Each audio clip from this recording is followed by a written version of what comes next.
your spirit heavenly dove, with light and comfort from above. Be thou our guardian, thou our guide, o'er every thought and step preside, o'er every thought and step preside.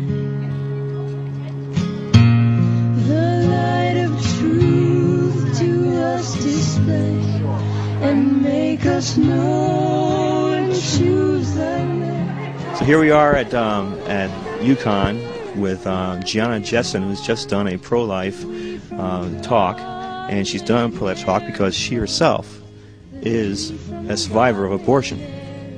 So do you want me to tell you about it? Yes. So could you tell us a little bit about your experience in your life? Yes.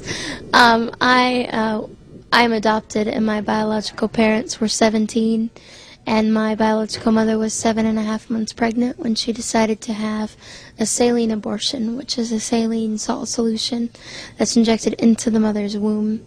The baby gulps that solution, it burns the baby inside and out, and then she's to deliver a dead baby within 24 hours.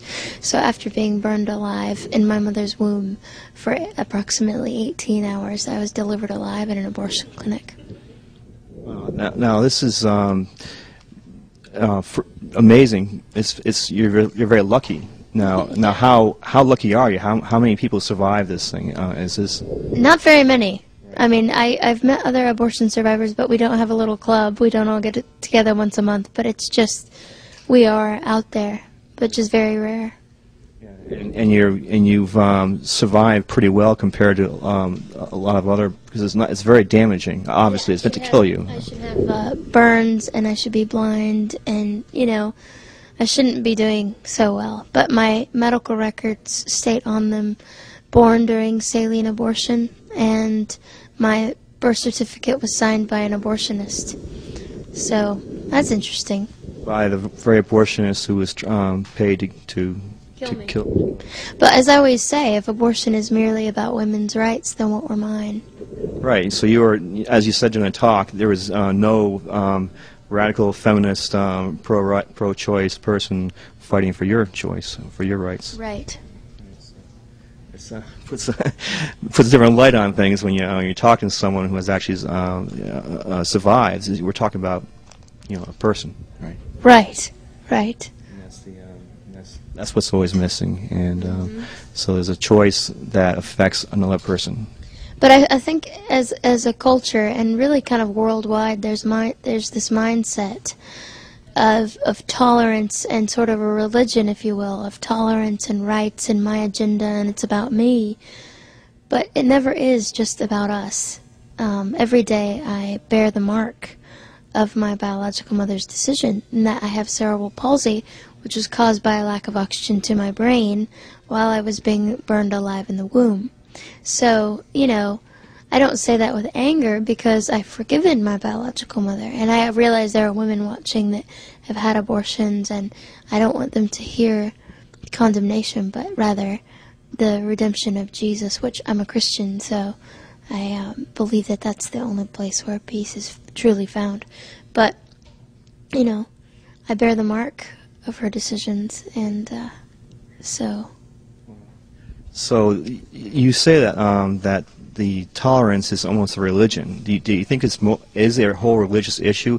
I mean, it does seem to get on those lines of the secular tolerance, which ends up being almost a religion versus no religion versus say Christianity in a lot of times. Mm-hmm. Yeah, I mean, I just see that in that religion of tolerance and rights, there's tolerance for everything but Christianity. Interesting. I see that too, and I'm trying to, get your experience here of coming in front of so many groups that you ended up.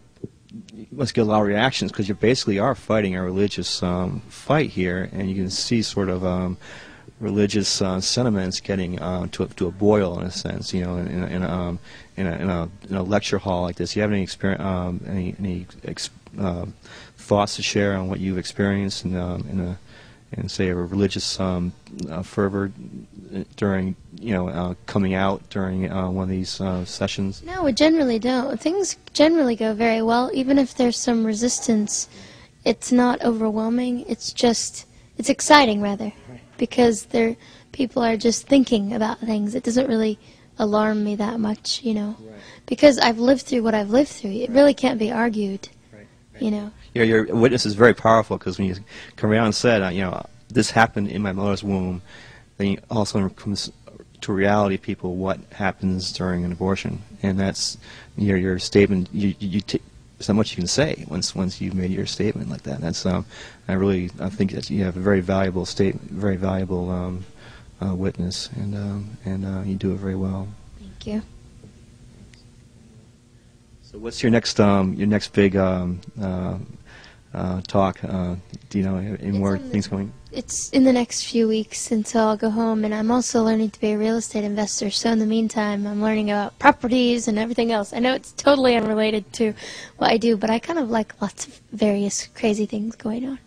Well, that's great. You have lots of life, lots of a desire for life, and lots of thirst Yes. for things. And that's To learn things. and this mostly coming from your religion. Is that? Yeah, I mean, I'm a Christian, and I'm a spunky one at that, and Yes, you are. I love being alive, so I want to kind of get all the life I can while I'm here. As an honor to God, as a real I'm just love a of God. regular girl. Like I'm just a regular girl at the same time. So, That's great. I hope you. I wish you all the best, Gianna, and I really appreciate. I loved your whole talk. And, Thank you. Thanks so much. hope to see you soon. I think it'll work out. I think we will. Okay, great, Gianna, great. So Ave Maria, here we are at Yukon with Gianna. God bless you. We from God may ne'er depart, that we from God may ne'er